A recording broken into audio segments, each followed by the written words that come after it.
record. It's recording now. Smart pants. Before I press record, everyone, Sharon was kicking off because I was going to sing. I wasn't kicking off. I was just saying I'm not joining in with the singing for everyone's safety and comfort. Right, everyone. Episode 23, that's why it's called 23.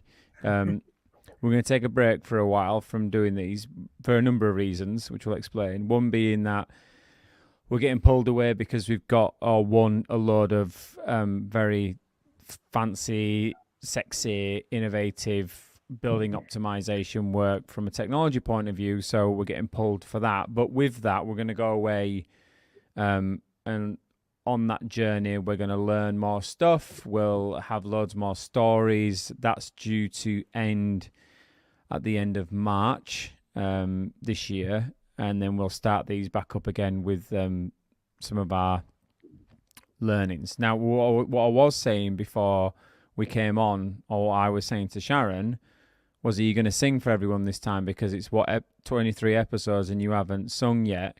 And then I was saying, let's do it. And then I went down the road, as you obviously would, for Greece.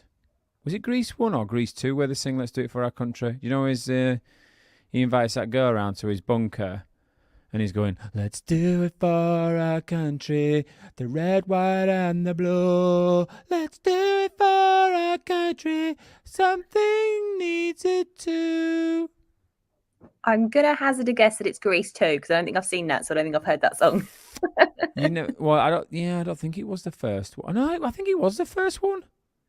Was definitely it? think it was the first Grease, yeah, where he's trying to get into his girlfriend and he invites her round to his dad's air raid shelter. I think it was because Greece is set in the 50s, I think. Is it? I don't know. Someone will correct me on that. Obviously, not that long away or after World War II. You've got a bunker knocking about. Or his dad was a doomsday planner. And he invites her round. Obviously, he locks the door, and then outside are his two mates banging and clattering, and he's saying something about they're being invaded or a war has started. And the girl naively believes him, but not knowing that it's an absolute elaborate angle to do stuff. And then that's when he sings his song. He's basically saying Uncle Sam wants him to do it. So let's do it, hence do it for, I don't know how many times I've got to say do it. Do it for our country. The red, white and the blue obviously being the States. Or you could use that in the UK, I guess, couldn't you? It wouldn't work here, would it, with my accent? Let's do it for me country, me red, white and me blue. Let's do it for me country needs it too. I saw the engineers earlier and I just love it because they all call me Love, and you just don't get that down south. Funny. I'm glad you said that because we were having this conversation in the office the other day. And by the way, people, this isn't there's no agenda to this one. This is just a half an hour rambling. But I was we were about this in the office the other day because John, my business partner, and let me explain. It's all about the person who says it and how they say it and how that person is. So he calls people love. So like, where do you want this love? Or is it all right for you, love? Whereas, but he says it because he's got that northern tone and sort of non-threatening way. So he can get away with saying to someone, all right, love, you know, where do you want this, love, yeah? You know what I mean? Putting around here, yeah? You know what I mean? Where's your husband? Can't he do it for you? You know, all that stuff. Whereas if someone went, all right, love, like, don't like that. It's all about the way you say it and the context that you say it in. Yeah, it is in the tone. You can be very sarcastic with it as well. If you stick it on the end and be like, all right, love. Yeah, exactly. But you don't do that down south. I mean, I've spent a lot of time down south and worked in London often. It's almost like when I go past Watford, go through the M25 on the train, get into London, it's like my northern filter disappears or my London filter comes down. So I won't say to someone, I'm here to meet so-and-so, love. Hello, I'm here to meet Brian. Can we have a conversation? Yes, I'll have a grande skinny latte, but please use oat milk. Because I can't have dairy, by the way, because if I eat dairy, I'm going to buff out. No one wants that in a meeting. What do you mean I'm special? You absolute... That's a hate crime. That is a hate crime against Special milk. I'll get you in people. some special milk There's when you no cut such that thing down. as special. And fair, do you know what? I'm going to say it now. Arla Foods, base is near me. So the big Yeah, factory, not too far away from me, Arla Foods. yeah. Don't know how they've done it, but I sent we all did in the business. Sent away a sample of our hair.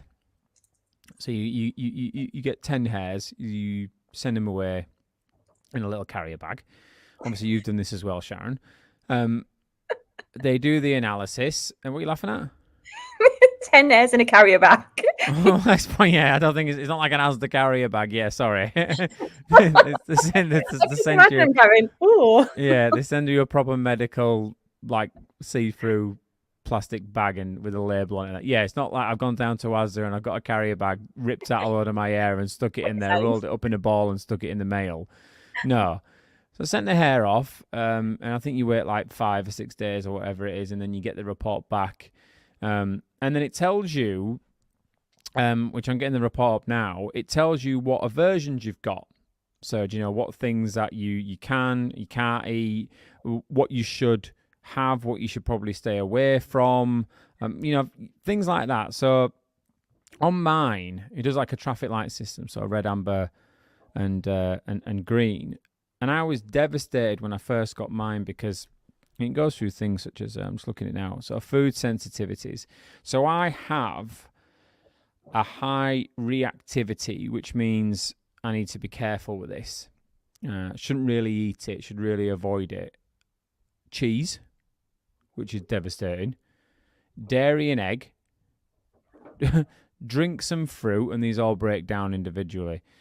Gluten-free cereals and grains, meat, nuts and seeds, oils, and condiments. So if I go in, for example, cheese, it basically breaks it down to say you should not eat cheddar, cottage cheese, Edam, Gouda, mozzarella, Stilton, yada yada. And then you got dairy and egg, which is you can't have cream, you can't have butter, you can't have buttermilk, you can't have yogurt, you can't have milk from the sheep, milk from goats, can't have almond milk. Can't have orange juice. Can't have hot chocolate. Can't have a banana. I used to love bananas. I used to love a banana split. I used to get giddy on banana splits. I can't have tomato juice. And then there's a lot of other things as well, which is I can't eat orange. I can't eat duck. Not a big fan of duck. No milk chocolate. No tomato ketchup. No barbecue sauce. But bizarrely. The one thing that got me more than anything was when it says I had an aversion to bees. Yeah, and bees are our spirit animal. That's just me. Bees are our branding. I'm like, I can't go near the horse botfly. I don't know what that is. A horse botfly. Can't go near that. Around their tail, isn't it?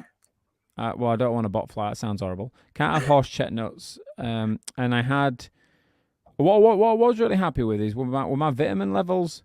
So vitamin A, B1, B12, B3, all that, all in range. The only one I was out of range was vitamin C. So what I have done as a result of this, and I don't want to get into yours because yours just annoys me, Sharon, because you're like, I've got an aversion of whiskey and that's it. And salt. Salt came up on mine. You don't like, well, you are a bit salty, aren't you, though? Give me some salt. So yours is like fine, whereas I can't have anything decent in terms of dairy. So what I have done is I've cut out dairy. And my point of the Arla food rant before I came around in a mega circle was I don't know how Arla have done it, but I bought lactose-free milk, and I thought, and it's milk that's not in a fridge. So it was on the side on a supermarket shelf, and I thought, well, this is going to be horrendous, isn't it? I mean, I'm looking at Cravendale and normal supermarket milk going, but I love milk. I really enjoy milk. Now I'm drinking this stuff that's quite warm. I know I'm going to take it home, put it in the fridge, and it lasts forever. But there's probably a reason why it lasts forever, because it is probably crap. But once it's in the fridge and it's chilled, and it's in a cup of tea or a coffee, I cannot taste the difference. It is witchcraft. I don't know how they've done it.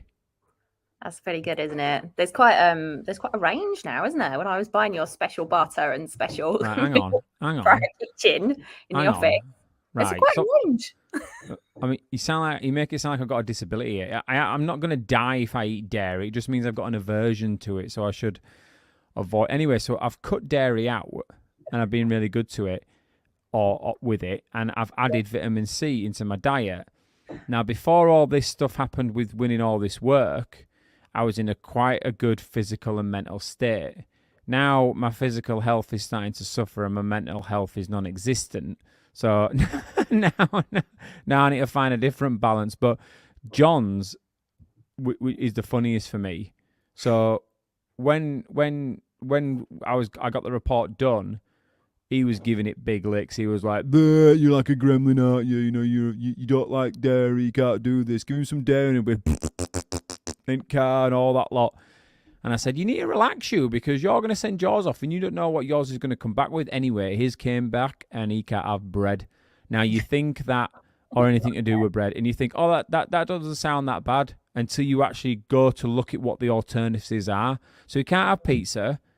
You can't have burgers, can't have hot dogs, can't have a sandwich, unless he has gluten-free bread, and that is absolutely baba, and it's like £6 a loaf. I haven't tried that before. Is it horrible? No, it's crap. I don't know. They haven't mastered that one. They have with the milk, but not so much with the bread. But his is miles more inconvenient, especially when you're out on the road like what we do. Yeah. So when you stop off at the if you stop off at the services, if you go to a welcome break in the UK, I think it's Waitrose, or if you go to a motor, I think it's M&S. I think it is. Well, you've got things like Subway as well then. So you get Subway, Burger King and Waitrose, McDonald's. For instance. Or McDonald's. Those are three standards, aren't they? Or Greg's. Yeah. Yeah. So when I'm there in the morning smashing in my bacon butter, he can't do it because I mean we had because we're out for the next sort of 2 months in the office. I ordered a load of food in for everyone today, and when it came, it had a load of it was like a brunch. Yeah. So I think it was like a bacon, eggs, sausages, stuff like that. Came with toast and fried bread, and I should not have eaten that fried bread because my God, is that repeating on me at the moment. And then it came with a load of bread, and John couldn't eat it, but I'm there making my sausage and egg and bacon sandwich and smashing that in, and he's there like a weirdo with his bread all piled up at the side of him or in the bin, going, "I can't eat it." Oh, that's a shame. Huh? Yeah. So I was, but I looked into it further about the health stuff. Yeah. The mental health stuff and the physical health stuff, because obviously we've got this marathon to train for, which is concerning in regard to everything else that's going on at the moment. So that's going to be absolute agony in May. The 20 miler we've got in March is going to be, why do that to yourself? But why not?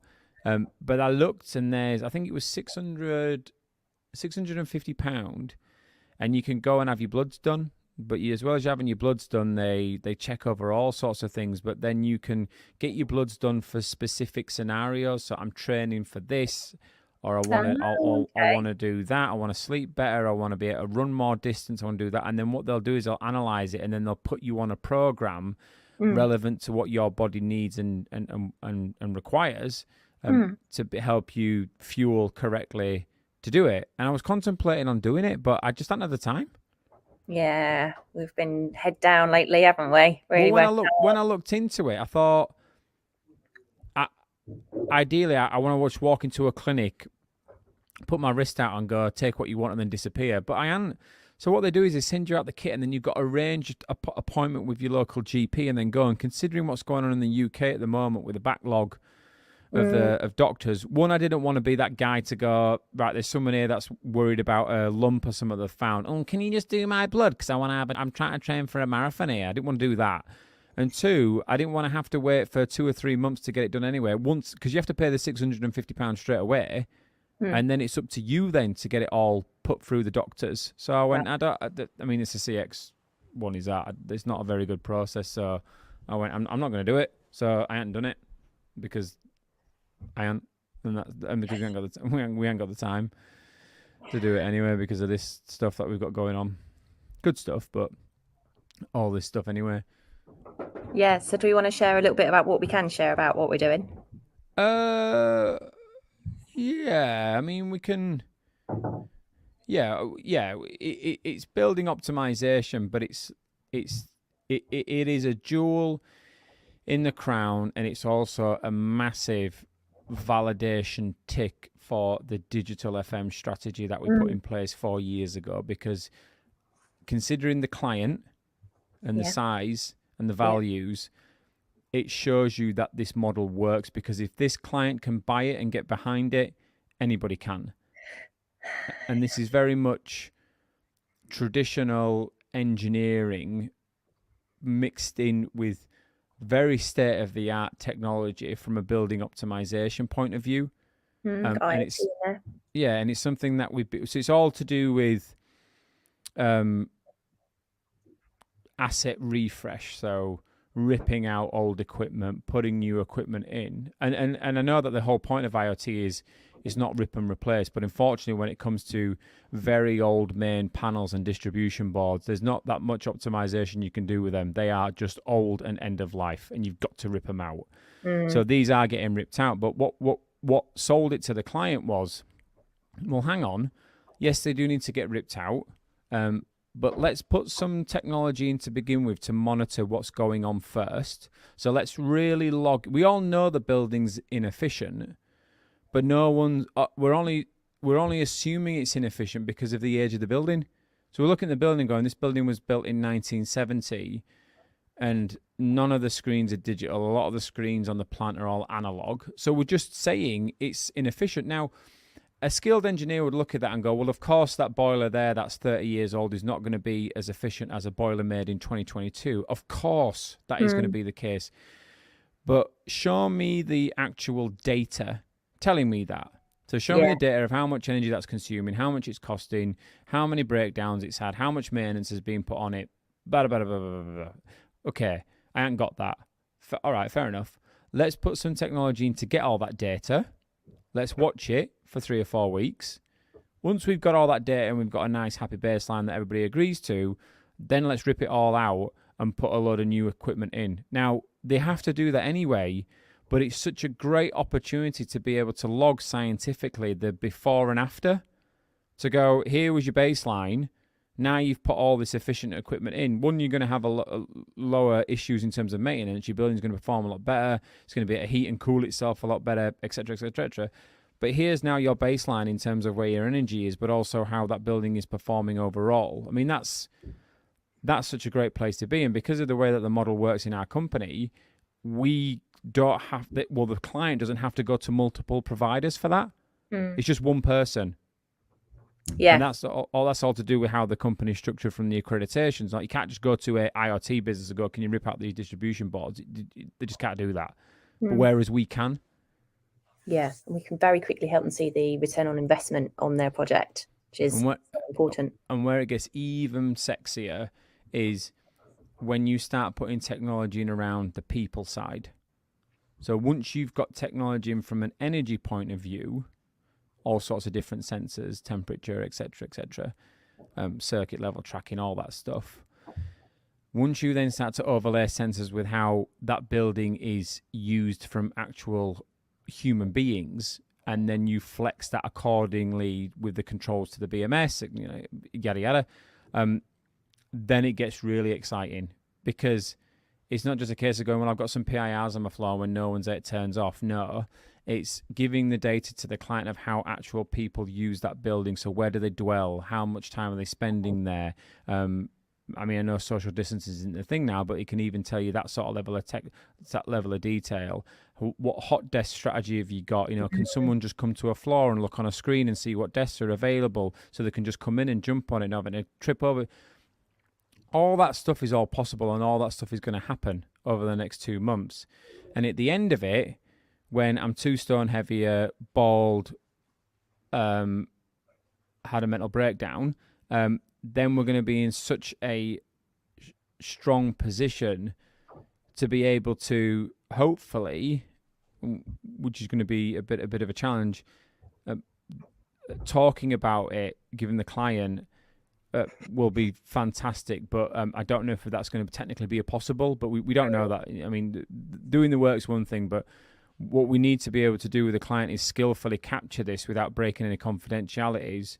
Yeah. But showing the world what's possible with this, so more people adopt it. And for us, I mean, these last well, since the start of 2022, has been like nothing I've ever experienced in the business. I mean, we're coming into our 4th year. Our birthday is we've had it. So our birthday was on a Sunday, on the on the 6th. Yeah. Yeah. So obviously with this going out now live on Wednesday, we've had his birthday, which means that we're 4. Yeah. And now those 4 years have gone absolutely nowhere. And we've had busy times. The first year was busy. We thought it was busy, but now it's. I've never experienced anything like this. This must be what it feels like to go through that hyper growth period. And I'll be very honest with people. It is painful. It hurts. It's very painful. All doable and all managed very well. Thanks to people such as John and yourself, Sharon, from a customer point of view. But internally, it hurts because you've got to grow, but you got to make sure that you grow in a way that's sustainable, that one, you can meet the requirements of what you promised, but also at the end of that, you've still got a business to come back to and not everybody's left bloodied and deaded along the way. Yeah, absolutely. Making sure everyone comes, like we spoke on the last one, making sure everyone comes along on the journey with you, and that other customers that you've also got alongside, another big client, are all kept happy as well, even if you're not doing anything for them right at that moment because your focus is elsewhere. Yeah, and considering, I mean, we've spoke about this before, but just to reiterate the point, obviously with the metaverse coming on stream now, Web3 starting to get more traction. People talk about NFTs. You've probably seen this numerous places, NFTs. I mean, NFTs are one thing, but think about everything involved in the metaverse. That's not just NFTs, that's sensors, engineering, AI, VR, AR, data. All that stuff is part of the metaverse. It's not just NFTs or bombing around playing lightsaber. So as a result of that, we've sort of looked at the business and said, the journey that we're on and the journey that we're going on, and the work that we're winning now, we've sort of reflected and said, does the name that we've got represent the journey that we're going on? And I don't think it does, or did. So through various conversations and looking at this and how we're going to do it, so we're going to change our name. The key thing here is nothing changes in regards to the core business model. There's just another element that gets added on now.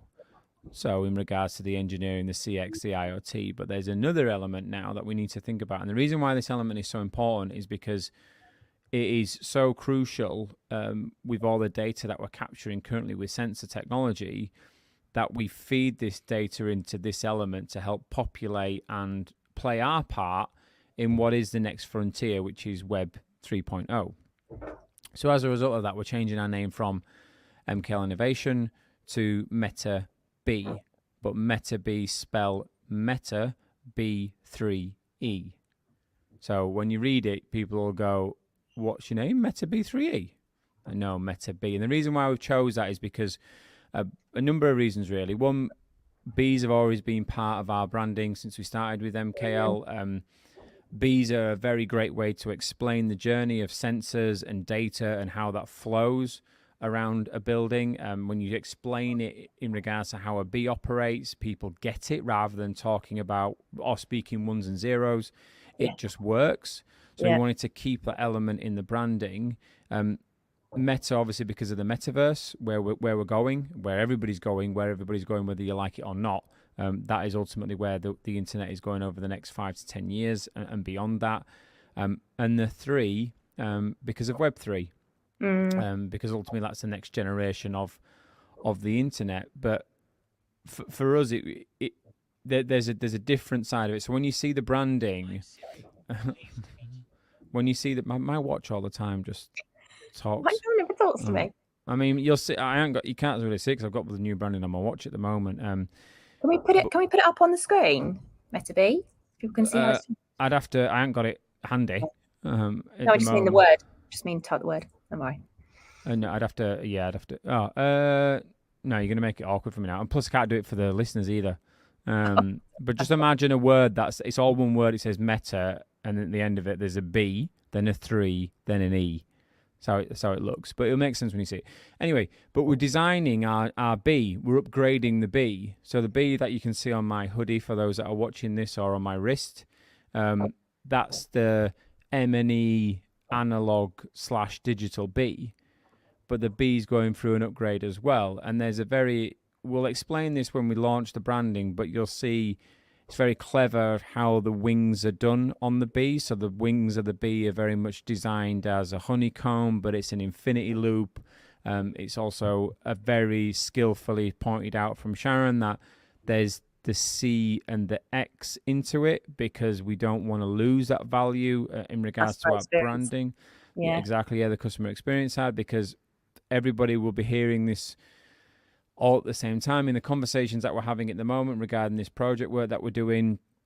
The client that we've got is very big, but they are very traditional. I mean, Mm, optimization from the technology that we're putting on is very much cutting edge. But if I was to go to them and talk to them about the metaverse, it just blow their mind. mm. It just wouldn't compute.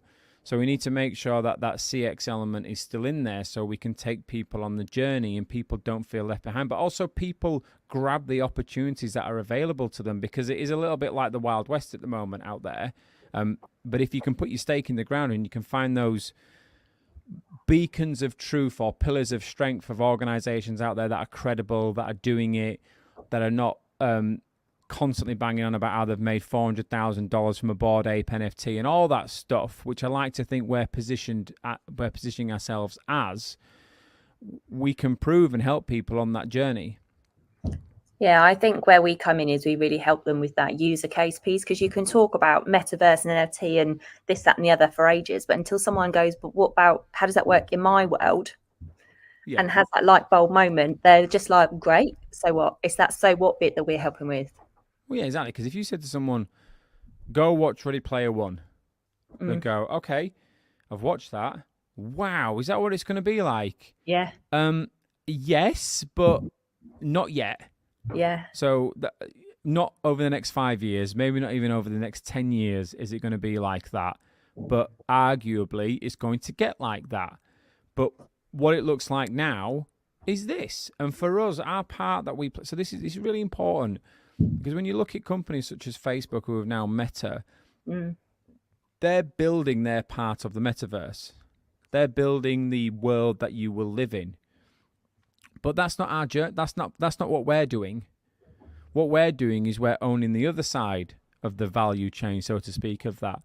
And our part to own in MetaB is the engineering and the data sensor side to then feed that data into models for you then to wear your AR, VR headsets and do whatever you want to do with that data. That's where we sit. And for me to say I want to own the entire value chain of that, well, then you're starting to talk around quantum computers and things like that. And that's not for us, because one, I'm not skilled in that way. Two, I don't have the budget or the funding to be able to explore quantum computers. And three, I know that I need to, because once quantum computing starts to get its foothold a little bit more, you'll be able to rent time and space on quantum computers rather than me spending millions of dollars to be able to house a quantum computer in minus 150 degrees. I don't need to do that. So that's not where we sit. Where we sit is here in the value chain. And we point that data and sensors into various models, which one we can build ourselves. We can put AR headsets on our engineers. They can walk around the site and the assets will talk to them, vice versa. A site manager can be able to do that, and data will come out and present itself to them in lovely, engaging, beautiful ways rather than it being an Excel spreadsheet. That is very, very advanced to where the traditional FM engineering market is at the moment. Hence why our original name of MKL Innovation didn't align to that. MKL Innovation sounds like a very early startup traditional FM business. I mean, most FM businesses, you see when you're a subby, if you start off on your own, they usually use their own name, or it's an abbreviation of a name or something like that. So I mean, John put this the best way. We need to take MKL from it being a company into a brand. And that's what we're now trying to do, is to create a brand around this. And there's various typography and images and icons that are getting built for us at the moment that we will use around the sites that we're working on. And my aim is that, especially with this client that we're working with, that is that once they see the technology out on site and they see our logo or our icon, they instantly feel comfortable and they instantly feel that they're in a great pair of hands, because the transition from them going from A to B has been so smooth, but has been taken care of in such a way that they feel valued.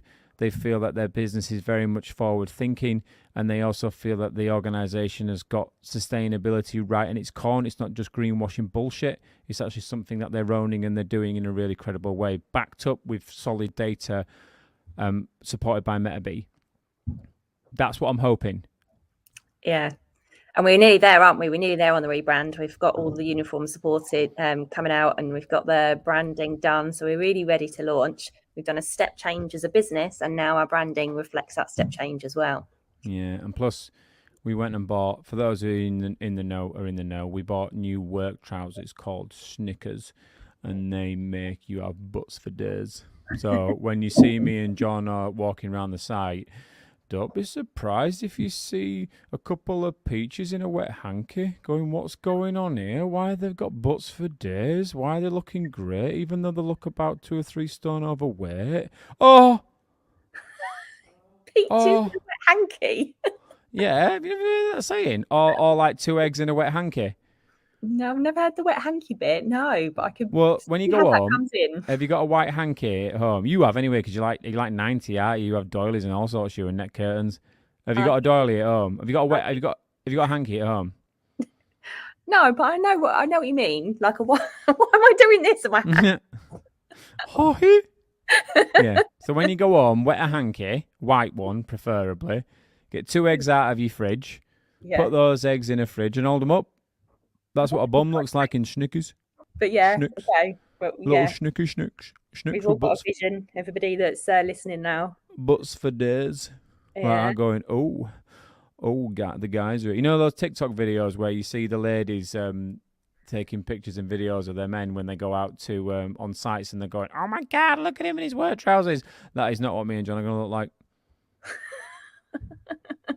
Oh, you'll look the bees and knees when you've got the new uniform. Nah, I see what you said there. Yeah, I see what you did there. I see. Nice to bring it on. See, Sharon won't play about on these things, whereas off camera she'll play. See, the thing is, Sharon, is I wish you were yourself, because when the cameras are rolling, you should be able to be like, whoa, what we're talking about here? Yeah, it's great content, content. When that camera's on, zoom, too corporate. No, I just keep you in check. Someone's got it. Yeah.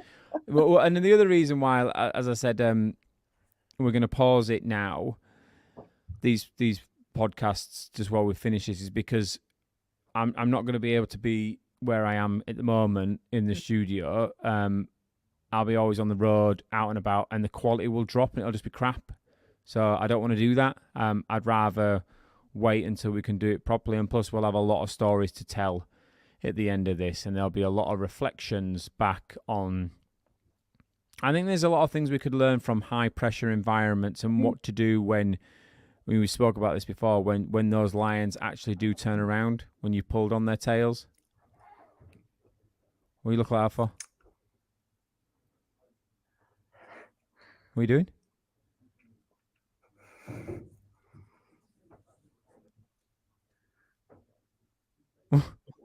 Why have you stopped talking? Because you paused completely. I thought, I don't want to say, like, can you still hear me? Be gone, in case you were still going on fine. It's just my end that paused. I thought I'd just sit quietly. No, I was pausing because I said something, and you're obviously, listeners, you can't hear this, but viewers, just go back to when I was on a rant about when they do turn around and look at Sharon's face, because you pulled a face like I said something really inappropriate. That's why I paused. So I was like, what? No, he's gone, because my end, I just said spinny circles and everything. I didn't even have you there. Right, that's your crappy Wi-Fi though, isn't it? Anyway, we're gonna have opportunities to talk about not just a theory about what to do when lions turn around when you've pulled on their tails, but actually what happens when they do turn around, because this is very much where we are at the moment. So this is a live fire in the trenches exercise. Yeah. Safety's off, bayonets are on, it's live rounds. So that's what's happening at the moment. So at the end of this, we'll be able to, I think we're going to have some really good lessons for ourselves. Mistakes will be made. Of course they will. And not from a client's point of view, but internally, because they just will be, and you want to make mistakes anyway. It's not necessarily a bad thing, make a mistake. It's good because you get to learn. But it'll be fascinating to see. Really interesting. Right? I mean, I don't know what to say to people. No, I think that's where we are, isn't it? We're at exciting time, but we're going to take a little break. We've done 23 episodes every week for 23 weeks. So you can have a little break from us. There's plenty to rewatch, and we'll see you in a couple of months. Well, I can't put it better myself. Let's end it there. Let's put some music on. Let's put a bit of Beetlejuice on to end this one, shall we? Yeah? I'm not wearing my Beetlejuice skirt today. Maybe I should have done. Right, let's do it. You have to do the wee. You ready? Do it like you're getting a shooty bump in. I'll show you what I mean. Watch. You ready?